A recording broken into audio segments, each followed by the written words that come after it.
Welcome back, guys. So there were lots of questions, so I wanted to go ahead and make another one of these videos.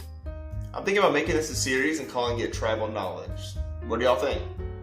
Let me know in the comments, follow me on Twitter, and let's get into it. So the first question is a question I've been getting a lot about motion values, and I am not going to be mining them. At least not for the demo.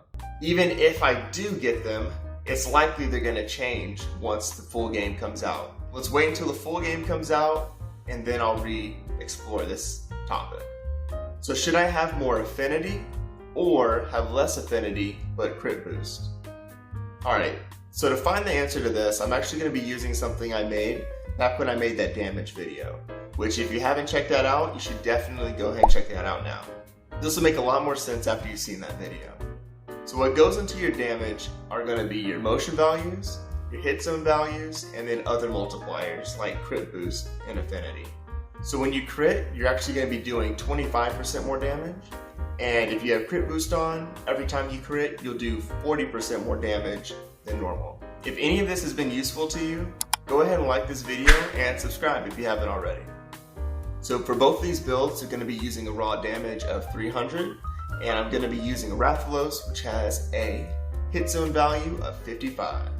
So the question you actually asked was, you had one build with 90% affinity and no crit boost, and a different build with 60% affinity and crit boost.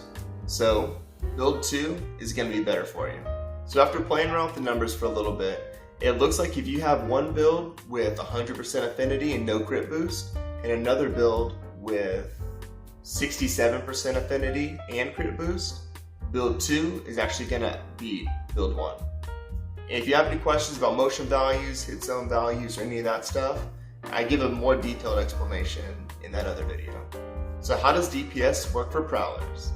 So DPS is actually going to work the same way, but statuses work differently.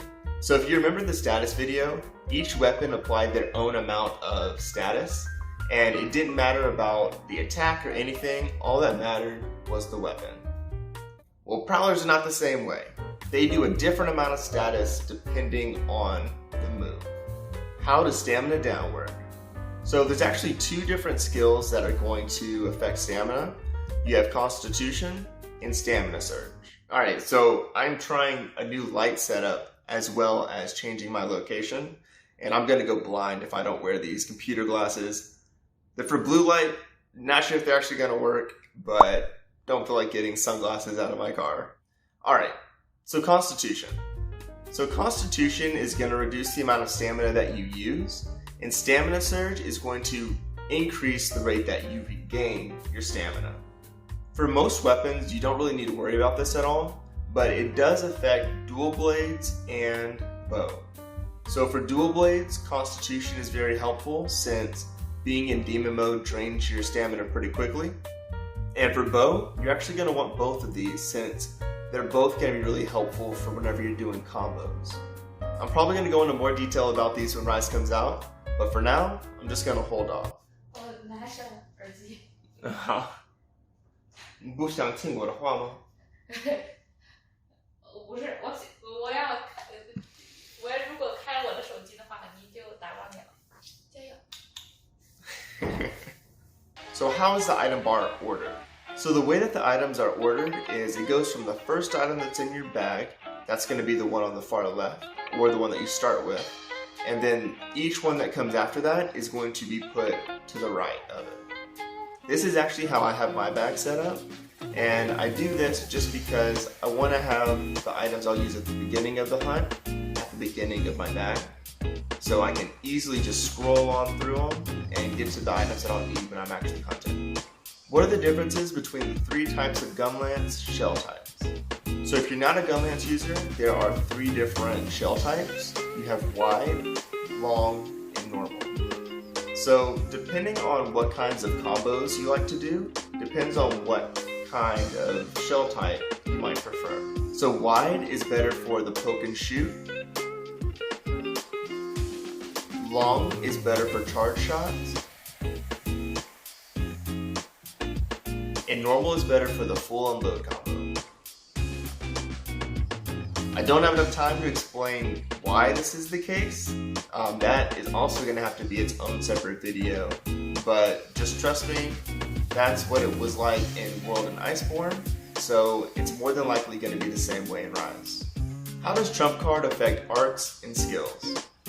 So if you didn't play MHGU, then what Trump Card does is it actually gives you a little buff whenever the monster falls down or is paralyzed or immobilized in some way. So when I was doing some research on this, I ended up finding this Google Doc that had a lot of research already done. I couldn't find the author's name, but if I do find him, I'm going to put it down right here. They did a lot of testing and they have compiled a lot of data, so they really do need their credit given. That's going to go into a lot more detail, and it goes over each move and what the differences are for each weapon, so you can find your answer there. Poison bombs versus poison knives. So both of these have their pros and cons, but in terms of which one applies the most status, poison knives take the cake. So poison bombs apply 13 poison, where poison knives apply 50 poison. There is a catch with this though. You can only carry so many poison knives, and a lot of these are supplies, or they only give you so many knives and you have to combine them to actually have poison paralysis or whatever kind of type of knife that you want. But with poison bombs, you can bring tons of them, so you can definitely apply a lot more poison damage with them. But in my opinion, poison knives are much, much better. If you really want to use poison, I would use one of the knives or maybe have a status gunner. But kind of like we talked about in the last tribal knowledge video, poison's pretty bad. Don't use it. So the Jhen Morhan ship was found in the data.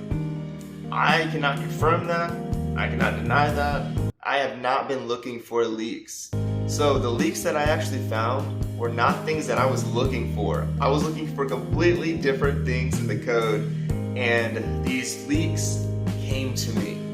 I did not want to find them. If you look at the ice map, you can actually see a ship, so I'm not sure if that's what people are talking about or not. But to be honest, unless you can see proof of the leak, like I showed you in my leak video, I wouldn't get my hopes up. Also, the giant monsters usually don't go to newer games. They usually kind of stay in their game. So I'd be very surprised if they brought it into Rise. So you guys have asked me a lot of great questions, and I want to pass one off to you. What do you want to see from me? I've been getting a lot of really good reception from the monster breakdown videos and a lot of good feedback, which I'm going to be taking with me and applying to all the new monsters in Rise. So if you like those, or if you have anything that you want me to add, go ahead and let me know.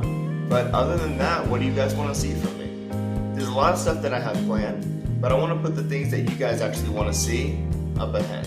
And if you made it to the end of this video, then you probably actually have some good feedback. So let me know, drop a comment, follow me on Twitter, and see y'all next time.